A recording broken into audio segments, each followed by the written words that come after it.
Welcome back to Stories with Tea, where the fireplace is on, the tea is warm, and the stories are comfy. Remember, if you want to hear more books like this, or have your own that you would like for me to read, please tap that like button, subscribe, and leave a comment.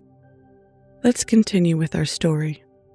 Alice's Adventures in Wonderland by Lewis Carroll. Chapter 10. The Lobster Quadrille.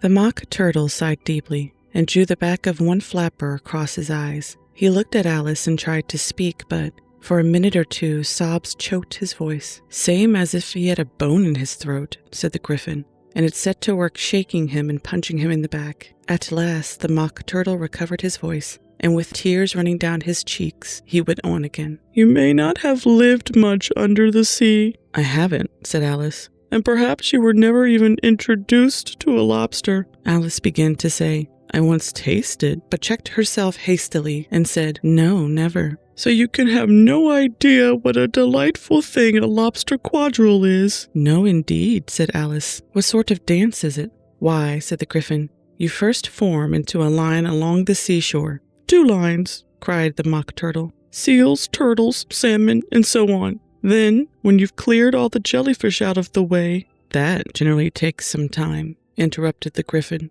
"You advance twice, each with a lobster as a partner," cried the Griffin. "Of course," the Mock Turtle said. "Advance twice, set to partners, change lobsters, and retire in the same order," continued the Griffin. "Then, you know," the Mock Turtle went on, "you throw the—" "The lobsters," shouted the Griffin, with a bound into the air. "As far out to sea as you can swim after them," screamed the Griffin. "Turn a somersault in the sea," cried the Mock Turtle, capering wildly about. "Change lobsters again," yelled the Griffin at the top of its voice. "Back to land again, and that's all the first figure," said the Mock Turtle, subtly dropping his voice, and the two creatures, who had been jumping about like mad things all this time, sat down again very sadly and quietly, and looked at Alice. "It must be a pretty dance," said Alice timidly. "Would you like to see a little of it?" said the Mock Turtle.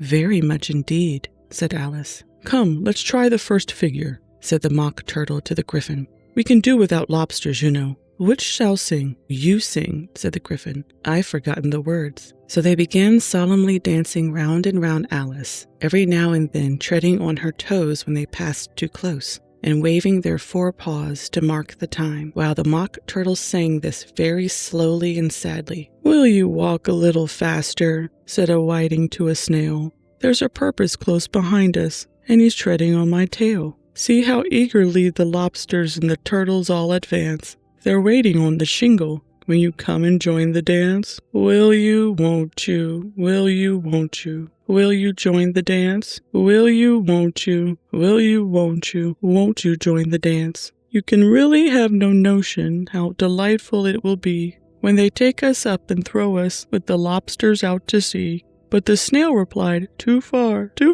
and gave a look askance. Said he thanked the whiting kindly, but he would not join the dance. Would not, could not, would not, could not, would not join the dance. Would not, could not, would not, could not join the dance. "What matters it how far we go?" his scaly friend replied. "There is another shore, you know, up on the other side. The further off from England, the nearer is to France. Then turn not pale, beloved snail, but come and join the dance. Will you, won't you? Will you, won't you? Will you join the dance? Will you, won't you? Will you, won't you? Won't you join the dance?" "Thank you. It's a very interesting dance to watch," said Alice, feeling very glad that it was over at last. "And I do so like that curious song about the whiting." "Oh, as to the whiting," said the Mock Turtle, "you've seen them, of course." "Yes," said Alice. "I've often seen them at Den—" She checked herself hastily. "I don't know where Den may be," said the Mock Turtle. "But if you've seen them so often, of course you know what they're like." "I believe so," Alice replied thoughtfully. "They have their tails in their mouths, and they're all over crumbs." "You're wrong about the crumbs," said the Mock Turtle. "Crumbs would all wash off in the sea, but they have their tails in their mouths. And the reason is—" Here the Mock Turtle yawned and shut his eyes. "Tell her about the reason and all that," he said to the Griffin. "The reason is," said the Griffin, "that they would go with the lobsters to the dance. So they got thrown out to sea. So they had to fall a long way. So they got their tails fast in their mouths. so they couldn't get them out again. That's all. Thank you, said Alice. It's very interesting. I never knew so much about a whiting before. I can tell you more than that if you like, said the Griffin. Do you know why it's called a whiting? I never thought about it, said Alice. Why? It does the boots and shoes, the Griffin replied very solemnly. Alice was thoroughly puzzled. Does the boots and shoes, she repeated in a wondering tone. Why, what are your shoes done with, said the Griffin. I mean, what makes them so shiny? Alice looked down at them and considered a little before she gave her answer. They're done with blacking, I believe. Boots and shoes under the sea, the Griffin went on in a deep voice, are done with a whiting. Now you know. And what are they made of? Alice asked in a tone of great curiosity. Soles and eels, of course, the Griffin replied rather impatiently. Any shrimp could have told you that. If I'd been the whiting, said Alice, whose thoughts were still running on the song, I'd have said to the porpoise, keep back, please. We don't want you with us. They were obliged to have him with them, the Mock Turtle said. No wise fish would go anywhere without a porpoise. Wouldn't it really? Said Alice in a tone of great surprise. Of course not, said the Mock Turtle. Why, if a fish came to me and told me he was going on a journey, I should say, with what purpose? Don't you mean purpose, said Alice. I mean what I say, the Mock Turtle replied in an offended tone. And the Griffin added, come, let's hear some of your adventures. I could tell you my adventures, beginning from this morning, said Alice a little more timidly.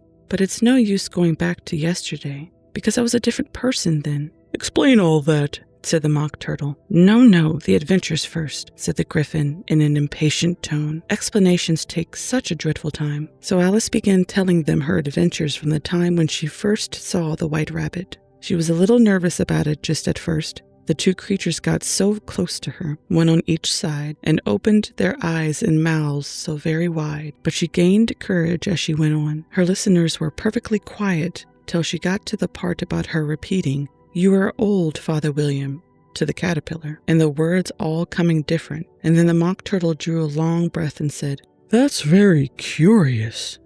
It's all about as curious as it can be, said the Griffin. It's all came different, the Mock Turtle repeated thoughtfully. I should like to hear her try and repeat something now. Tell her to begin. He looked at the Griffin as if he thought it had some kind of authority over Alice. Stand up and repeat, 'Tis the voice of the sluggard, said the Griffin. How the creatures order one about and make one repeat lessons, thought Alice. I might as well be at school at once. However, she got up and began to repeat it, but her head was so full of the lobster quadrille that she hardly knew what she was saying, and the words came very queer indeed. 'Tis the voice of the lobster, I heard him declare. You have baked me too brown, I must sugar my hair.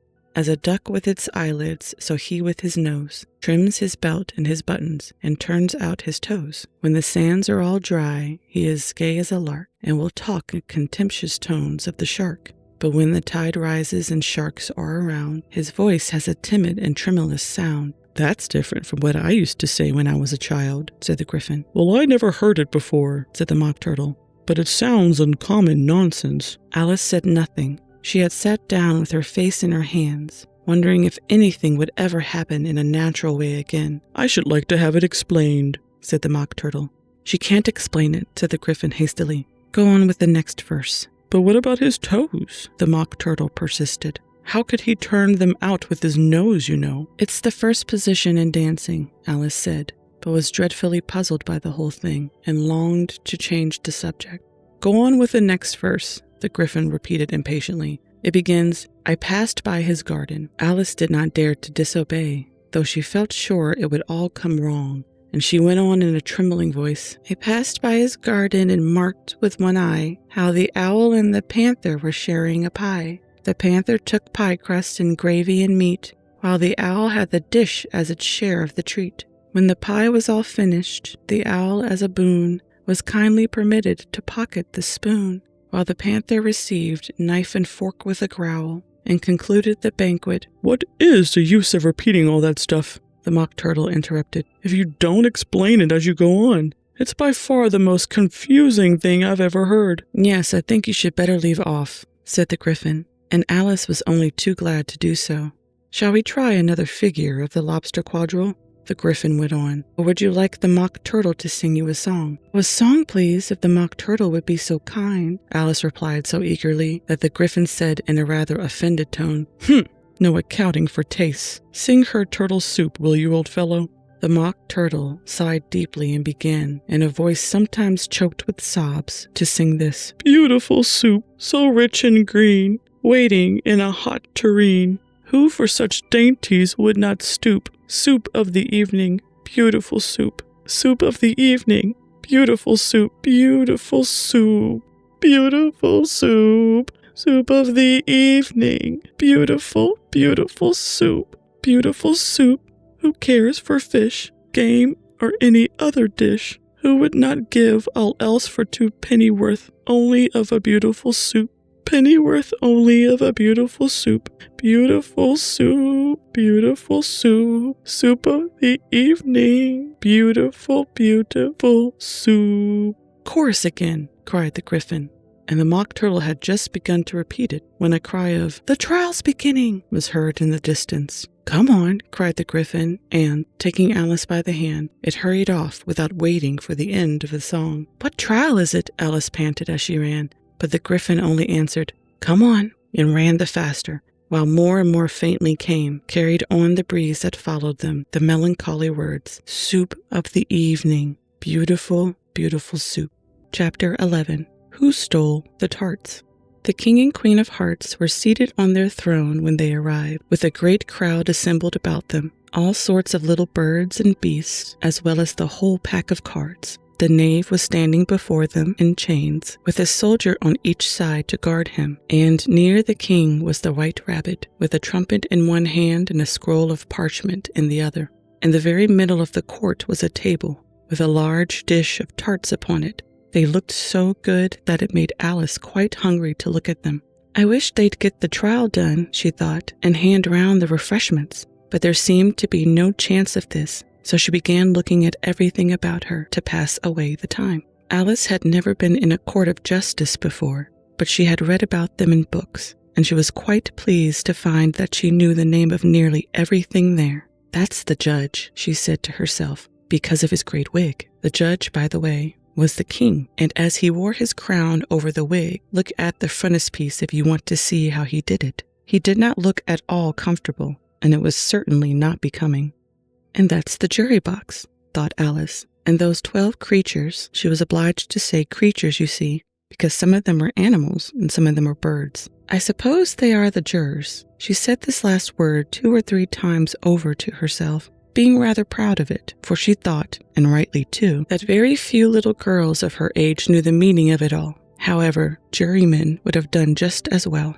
The 12 jurors were all writing very busily on slates. "What are they doing?" Alice whispered to the Griffin. "They can't have anything to put down yet before the trial's begun."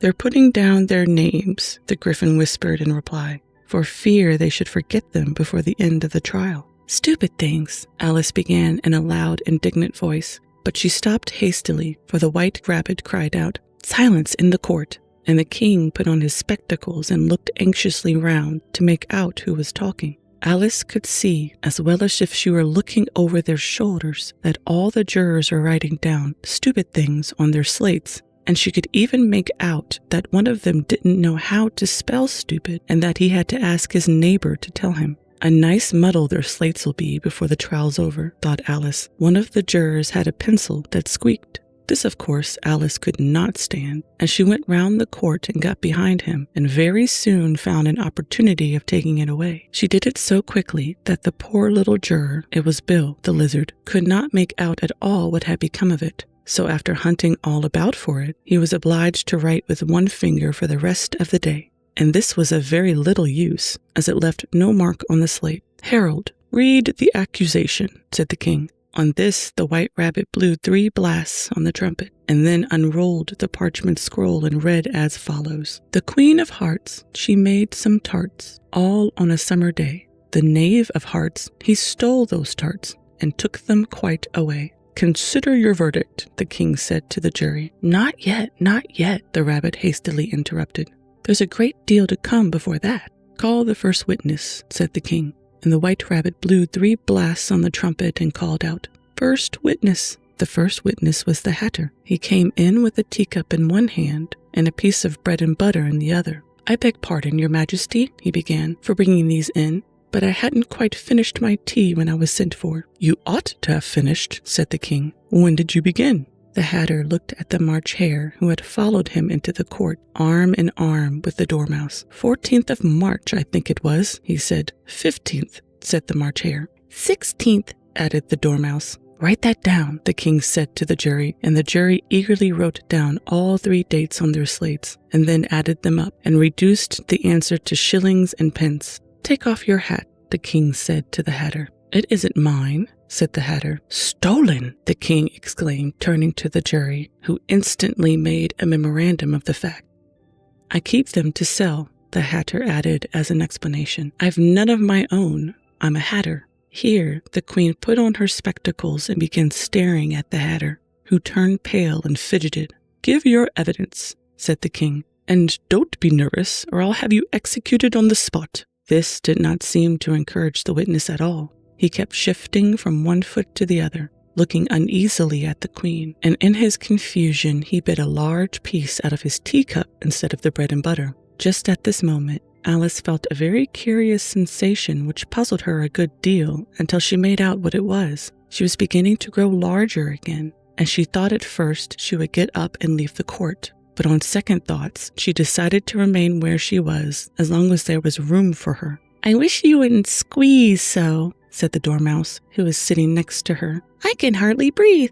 "I can't help it," said Alice very meekly. "I'm growing." "You have no right to grow here," said the Dormouse. "Don't talk nonsense," said Alice more boldly. "You know you're growing too." "Yes, but I grow at a reasonable pace," said the Dormouse. "Not in that ridiculous fashion." And he got up very sulkily and crossed over to the other side of the court.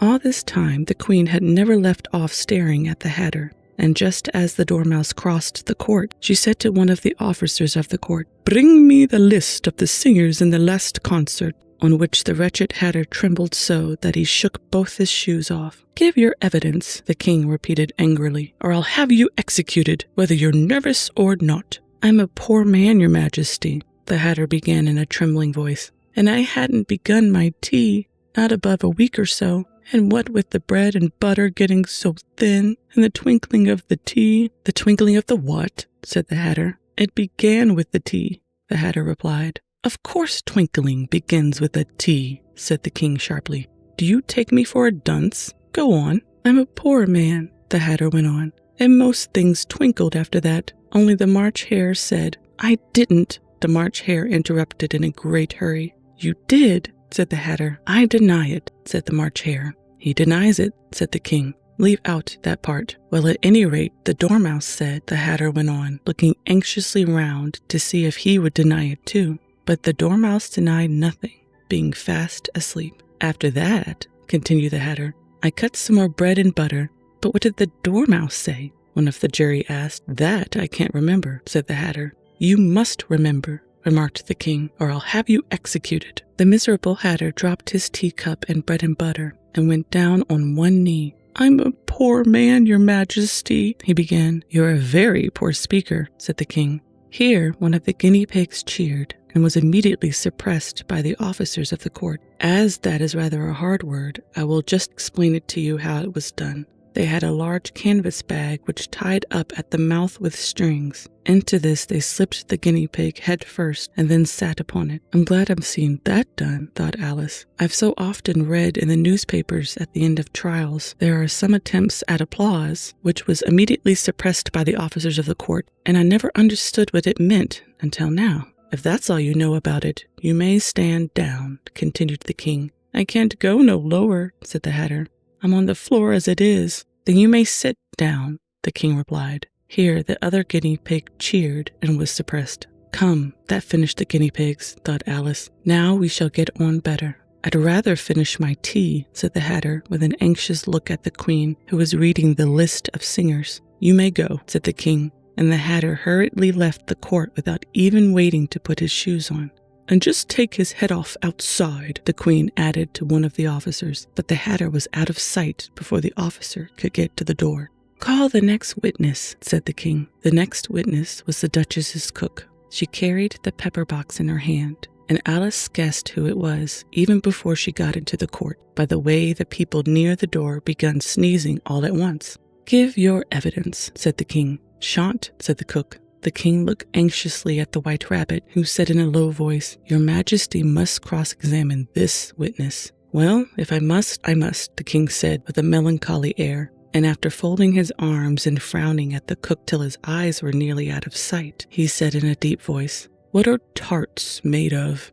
"Pepper, mostly," said the cook. "Treacle," said a sleepy voice behind her. "Collar the dormouse," the queen shrieked out. "Behead that dormouse. Turn that dormouse out of court. Suppress him. Pinch him. Off with his whiskers." For some minutes, the whole court was in confusion, getting the dormouse turned out, and by the time they had settled down again, the cook had disappeared. "Never mind," said the king with an air of great relief. "Call the next witness." And he added in an undertone to the queen, "Really, my dear, you must cross-examine the next witness. It quite makes my forehead ache." Alice watched the White Rabbit as he fumbled over the list, feeling very curious to see what the next witness would be like. "For they haven't got much evidence yet," she said to herself. Imagine her surprise when the White Rabbit read out, at the top of his shrill little voice, the name Alice. Chapter 12. Alice's Evidence. "Here," cried Alice, quite forgetting in the flurry of the moment how large she had grown in the last few minutes, and she jumped up in such a hurry that she tipped over the jury box with the edge of her skirt, upsetting all the jurymen onto the heads of the crowd below, and there they lay sprawling out, reminding her very much of a globe of goldfish she had accidentally upset the week before. "Oh, I beg your pardon," she exclaimed in a tone of great dismay, and began picking them up again as quickly as she could, for the accident of the goldfish kept running in her head, and she had a vague sort of idea that they might be collected at once and put back into the jury box, or they would die. "The trial cannot proceed," said the king in a very grave voice, "until all the jurymen are back in their proper places. All," he repeated with great emphasis, looking hard at Alice as he said so. Alice looked at the jury box and saw that, in her haste, she had put the lizard in head downward, and the poor little thing was waving its tail about in a melancholy way, being quite unable to move. She soon got it out again and put it right. "Not that it signifies much," she said to herself. "I should think it would be quite as much use in the trial one way up as the other." As soon as the jury had a little recovered from the shock of being upset, and their slates and pencils have been found and handed back to them, they set to work very diligently to write out a history of the accident, all except the lizard, who seemed to be much overcome to do anything but sit with its mouth open, gazing up unto the roof of the court. "What do you know about this business?" the king said to Alice. "Nothing," said Alice. "Nothing whatsoever?" persisted the king. "Nothing whatsoever," said Alice. "That's very important," the king said, turning to the jury. They were just beginning to write this down on their slates when the White Rabbit interrupted. "Unimportant, your Majesty means, of course," he said in a very respectful tone, but frowning and making faces at him as he spoke. "Unimportant, of course I meant," the king hastily said, and went on to himself in an undertone. "Important, unimportant, unimportant, important," as if he were trying which word sounded best. Some of the jury wrote it down, important, and some unimportant. Alice could see this, as she was near enough to look over their slates. "But it doesn't matter a bit," she thought to herself. At this moment, the king, who had been for some time busily writing in his notebook, cackled out, "Silence!" and read out from his book, "Rule 42.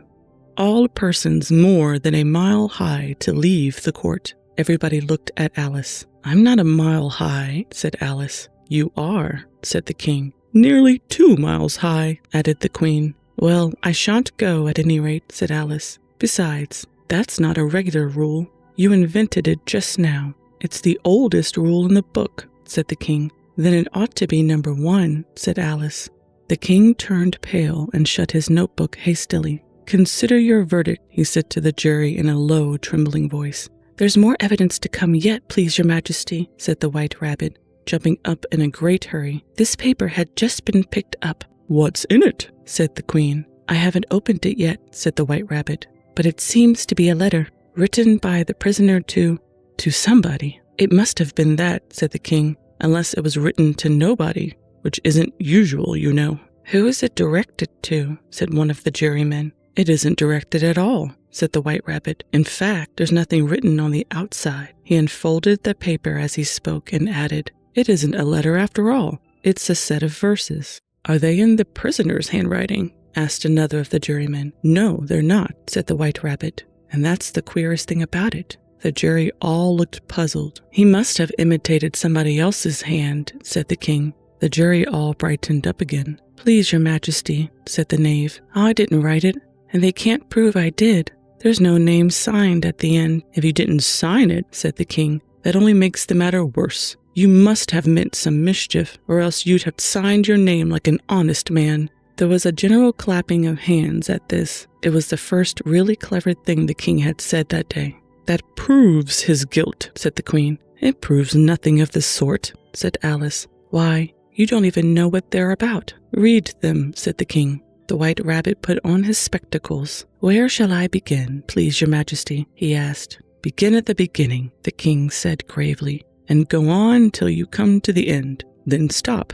These were the verses the White Rabbit read. "They told me you had been to her, and mentioned me to him. She gave me a good character, but said I could not swim. He sent them word I had not gone. We know it to be true. If she should push the matter on, what would become of you?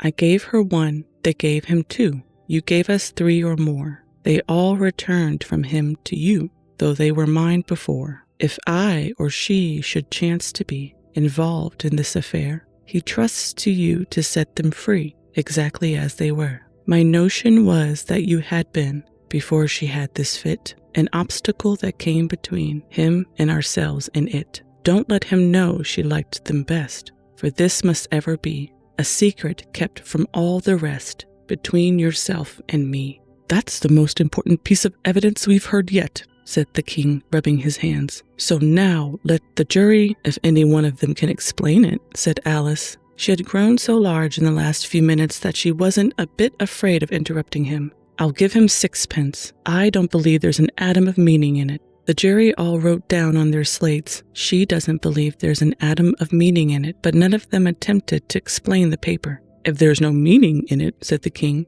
"that saves a world of trouble, you know, as we needn't try to find any. And yet I don't know," he went on, spreading out the verses on his knee and looking at him with one eye. "I seem to see some meaning in them after all. Said I could not swim. You can't swim, can you?" he added, turning to the knave. The knave shook his head sadly. "Do I look like it?" he said, which he certainly did not, being made entirely of cardboard.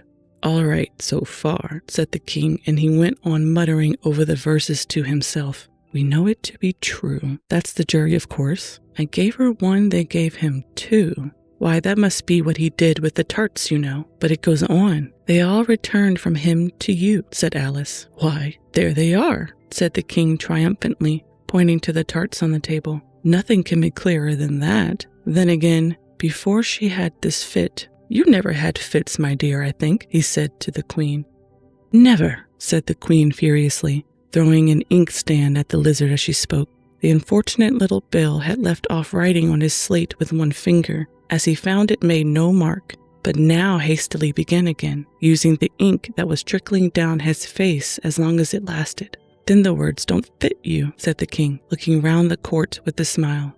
There was a dead silence. "It's a pun," the king added in an offended tone, and everybody laughed. "Let the jury consider their verdict," the king said for about the 20th time that day. "No, no," said the queen. "Sentence first, verdict afterwards." "Stuff and nonsense," said Alice loudly. "The idea of having the sentence first." "Hold your tongue," said the queen, turning purple. "I won't," said Alice. "Off with her head," the queen shouted at the top of her voice. Nobody moved. "Who cares for you?" said Alice. She had grown to her full size by this time. "You are nothing but a pack of cards." At this, the whole pack rose up into the air and came flying down upon her. She gave a little scream, half of fright and half of anger, and tried to beat them off, and found herself lying on the bank with her head in the lap of her sister, who was gently brushing away some dead leaves that had fluttered down from the trees upon her face. "Wake up, Alice dear," said her sister. "Why, what a long sleep you've had." "Oh, I've had such a curious dream," said Alice,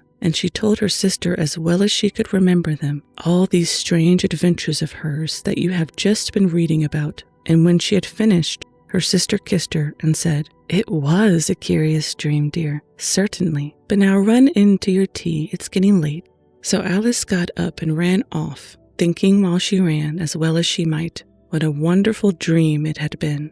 But her sister sat still just as she left her, leaning her head on her hand, watching the setting sun and thinking of little Alice and all her wonderful adventures, till she too began dreaming after a fashion. And this was her dream. First, she dreamed of little Alice herself, and once again the tiny hands were clasped upon her knee, and the bright, eager eyes were looking up into hers. She could hear the very tones of her voice, and see that queer little toss of her head to keep back the wandering hair that would always get into her eyes. And still as she listened, or seemed to listen, the whole place around her became alive with the strange creatures of her little sister's dream. The long grass rustled at her feet as the white rabbit hurried by. The frightened mouse splashed his way through the neighboring pool. She could hear the rattle of the teacups as the March Hare and his friends shared the never-ending meal, and the shrill voice of the queen ordering off her unfortunate guests to execution. Once more, the pig baby was sneezing on the Duchess's knee, while plates and dishes crashed around it. Once more, the shriek of the griffin, the squeal of the lizard's slate pencil, the choking of the suppressed guinea pigs filled the air, mixed up with the distant sobs of the miserable mock turtle. So she sat on with closed eyes and half believed herself in Wonderland, though she knew she had but to open them again and all would change to dull reality. The grass would only be rustling in the wind, and the pool rippling to the waving of the reeds. The rattling teacups would change to tinkling sheep bells, and the queen's shrill cries to the voice of the shepherd boy, and the sneeze of the baby, the shriek of the griffin, and all the other queer noises would change, she knew, to the confused clamor of the busy farmyard, while the lowing of the cattle in the distance would take the place of the mock turtle's heavy sobs. Lastly, she pictured to herself how this same little sister of hers would, in the aftertime, be herself a grown woman, and how she would keep, through all her ripe years, the simple and loving heart of her childhood, and how she would gather about her other little children and make their eyes bright and eager with many a strange tale, perhaps even with the dream of Wonderland of long ago, and how she would feel with all their simple sorrows and find a pleasure in all their simple joys, remembering her own child life and the happy summer days. Thank you so much for spending this quiet moment with me tonight. I hope today's story brought you a little comfort and a little warmth. If you enjoyed our time together and would like to join me again, don't forget to tap that like button and subscribe so you don't miss the next chapter or story. Until next time, sweet dreams, and remember, you are safe, you are loved, and you belong here just as you are. Good night.